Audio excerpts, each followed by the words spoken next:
Suasana di desa Sumberdadi, Kediri, setiap pagi dipenuhi aroma tahu yang menggoda. Udara lembab membawa wangi kedelai rebus dari arah pabrik tahu Pandan Wangi yang berdiri sejak era 80-an. Tak peduli pagi, siang, bahkan saat malam paling sunyi, pabrik itu tetap beroperasi. Mesin penggilingnya tak pernah berhenti meraung, seolah tahu-tahu itu digiling oleh tangan-tangan yang tak kenal lelah, atau mungkin bukan tangan manusia. Hari itu, langit tampak kelabu. Angin membawa bisikan aneh dari arah pabrik. Di warung kopi depan gerbang pabrik, para buruh duduk berdesakan. Wajah mereka muram, tak seperti biasanya. Sejak Pak Surya, pemilik pabrik, tiba-tiba koma sepekan lalu, suasana pabrik berubah drastis. Lah wong bosnya udah koma seminggu. Kok mesin tetap jalan terus ya? Tanya Pak Dirman, buruh tua yang sudah bekerja sejak pabrik berdiri. Lah itu dia.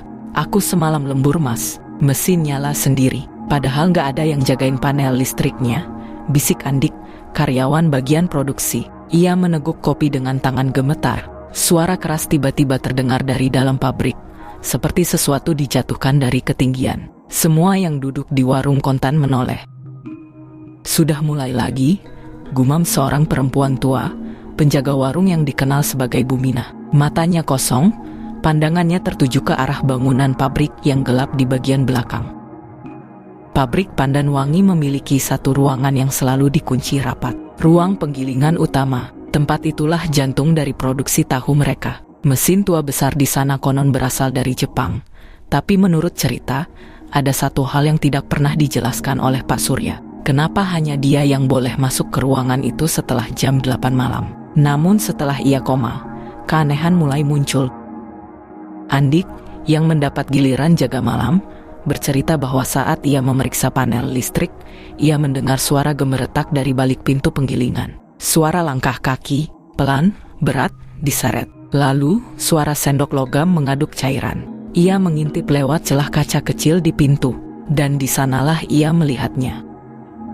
Seorang perempuan tua, rambutnya putih panjang, menjuntai menutupi wajah. Ia membungkuk di dekat mesin, tangannya bergerak seperti mengaduk sesuatu yang tak terlihat. Tapi anehnya, mesin tetap berputar. Lampu menyala, padahal panel utama sudah dimatikan. Andik mengaku kakinya lemas. Ia kabur dan tak kembali ke pabrik hingga pagi.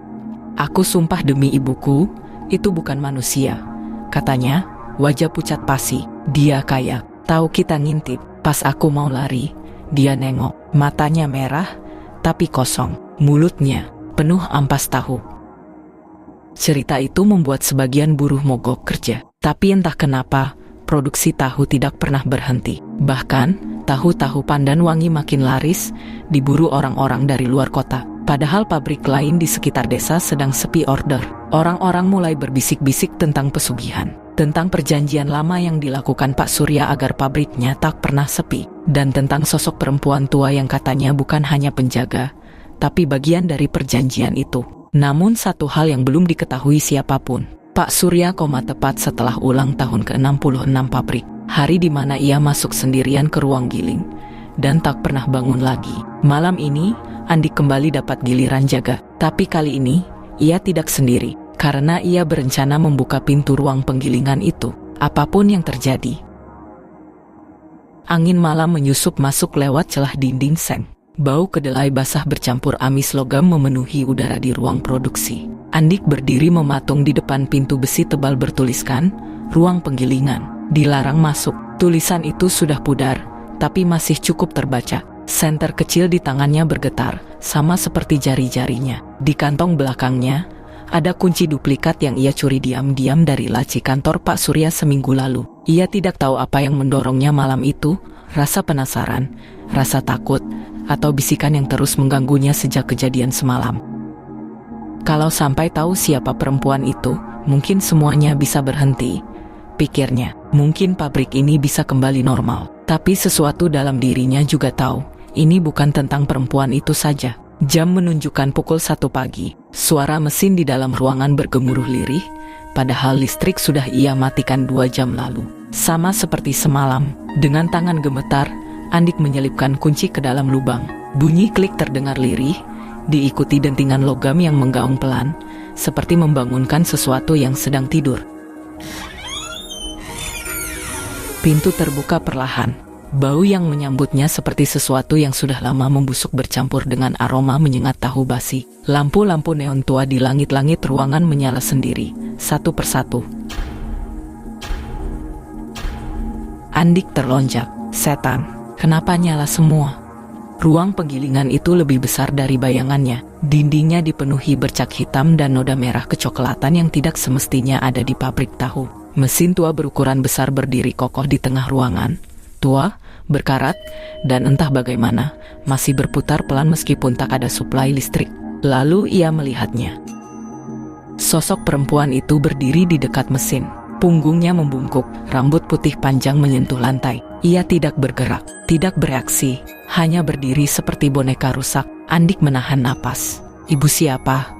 Perempuan itu mengangkat kepalanya. Perlahan, sakit. Bunyi sendi seperti ranting patah mengiringi gerakan lehernya. Dan di bawah layan rambut kusam itu, wajahnya bukan wajah manusia. Kulitnya keriput parah, seperti daging rebus yang dibiarkan membusuk. Matanya kosong, dua bola putih nyaris tak terlihat. Mulutnya terbuka lebar, dipenuhi gumpalan busuk berwarna keabu-abuan, ampas tahu atau daging.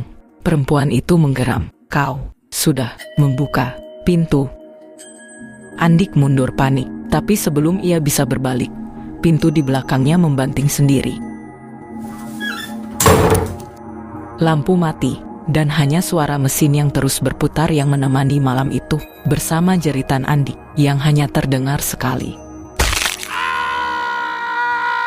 Keesokan paginya, pabrik tetap beroperasi. Buruh yang masuk pagi menemukan pintu ruang penggilingan terkunci seperti biasa. Tidak ada jejak Andik. Tidak ada tanda-tanda seseorang masuk semalam. Hanya satu yang berbeda. Di lantai dekat mesin, ada bekas telapak kaki yang basah. Tapi hanya satu arah, menuju mesin, tanpa arah keluar. Dan di atas meja produksi, ada cetakan tahu berbentuk aneh, seperti wajah seseorang yang menjerit. Tahun 1983, Kediri belum seramai sekarang. Jalanan masih tanah merah, dan pabrik tahu masih bisa dihitung dengan jari. Di sudut desa Sumberdadi yang waktu itu dianggap angker karena pernah jadi lokasi pembantaian zaman penjajahan, seorang pria muda bernama Surya datang dari Jakarta. Ia membawa satu misi, membangun pabrik tahu dengan skala besar. Namun, tanah yang ia beli disebut warga sebagai tanah kuburan mati tak dikenal. Konon, tanah itu pernah digunakan sebagai tempat membuang jenazah korban penjagalan massal saat agresi militer Belanda kedua. Orang-orang desa tak berani mendekat, apalagi mendirikan bangunan. Tapi Surya bersikukuh. Ia bilang, yang penting produksi jalan, urusan mistis nanti belakangan. Sayangnya, belakangan datang lebih cepat dari yang ia kira. Malam pertama pembangunan, 3 pekerja jatuh dari atap dan meninggal mengenaskan. Besoknya, penggali tanah ditemukan mengerang sambil menyebut-nyebut perempuan tua berbaju putih yang menginjak lehernya dalam mimpi. Semua pekerja kabur, tinggal Surya dan satu orang mandor setia, Pak Broto, yang bertahan. Putus asa, Surya melakukan hal yang akan menandai hidupnya selamanya. Ia pergi ke Gunung Wilis, mencari seseorang yang disebut warga sebagai Mbah Ragas. Dukun tua yang katanya bisa membantu menjinakkan tanah mati, tapi tidak ada yang gratis.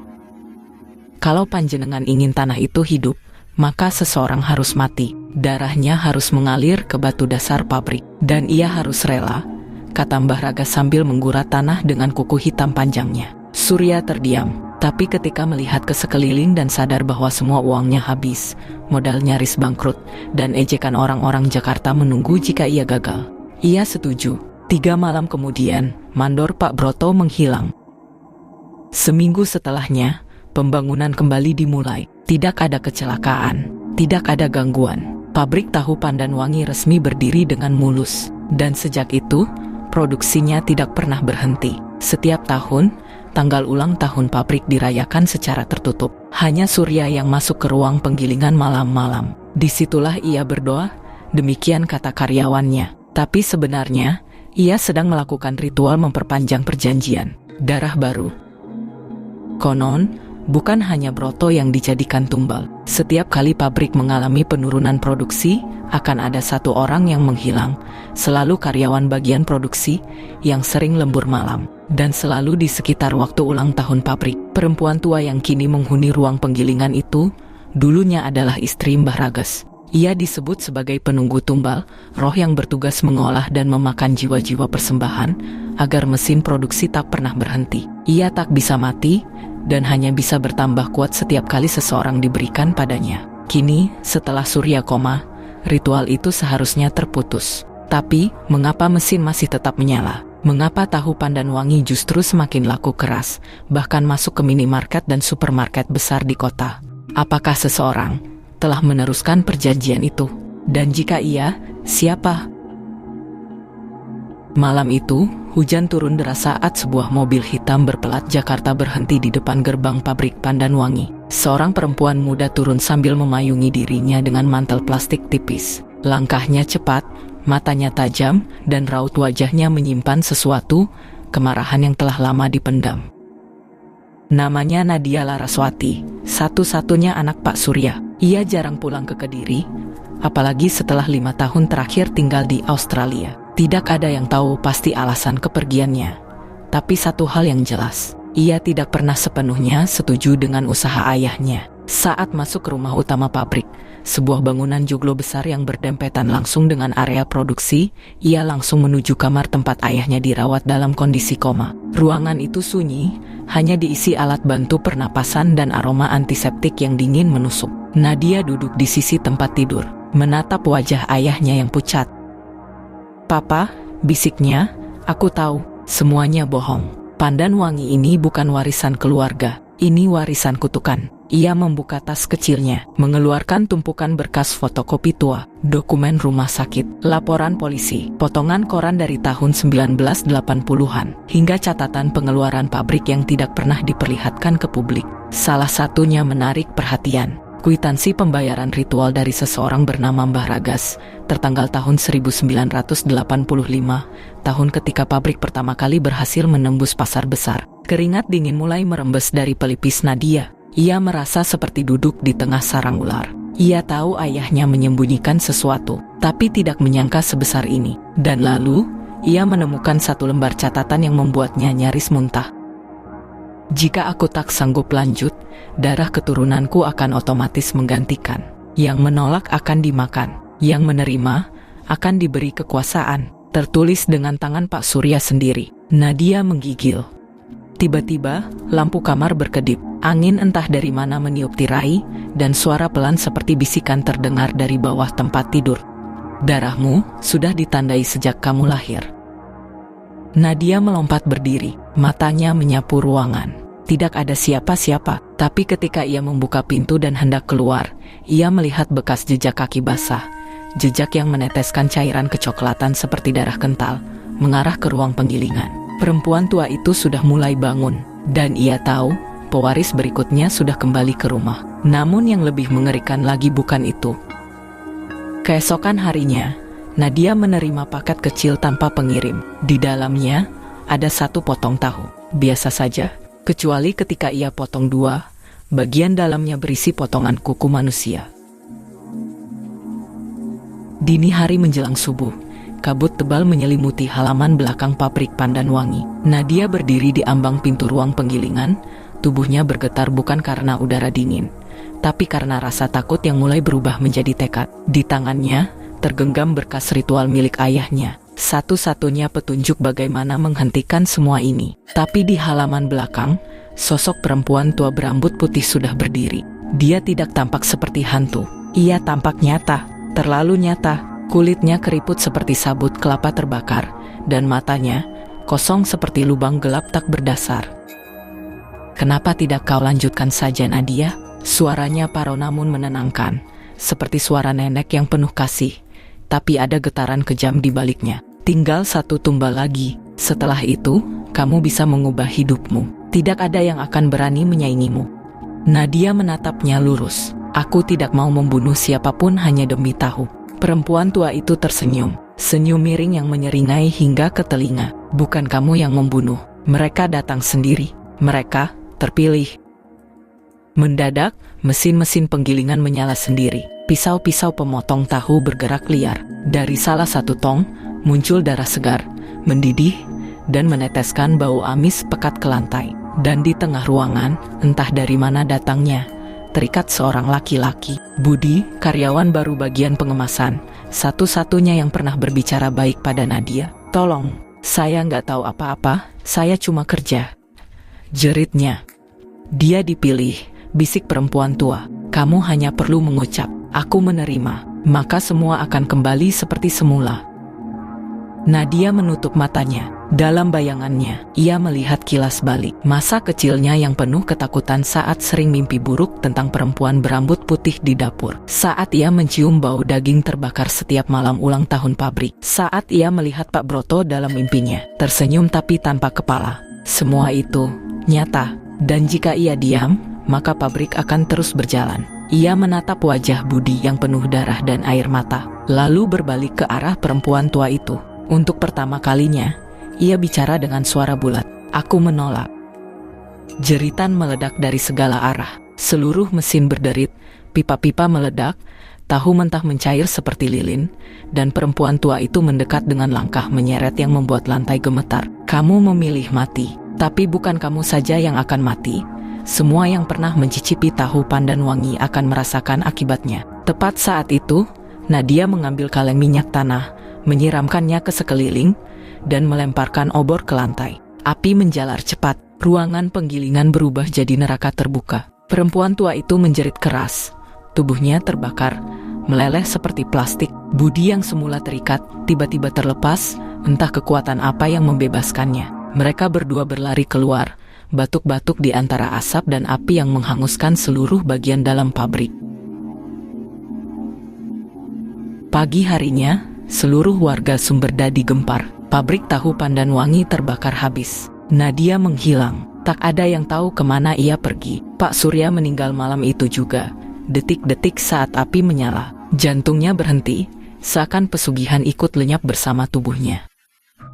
Namun, 3 hari kemudian, di Pasar Induk Kediri, seorang ibu rumah tangga menemukan tahu aneh di lapak baru. Bentuknya padat, putih bersih, tidak berlabel. Tidak ada merek, tapi aromanya sama persis seperti tahu pandan wangi. Saat digoreng, darah mengucur dari dalamnya.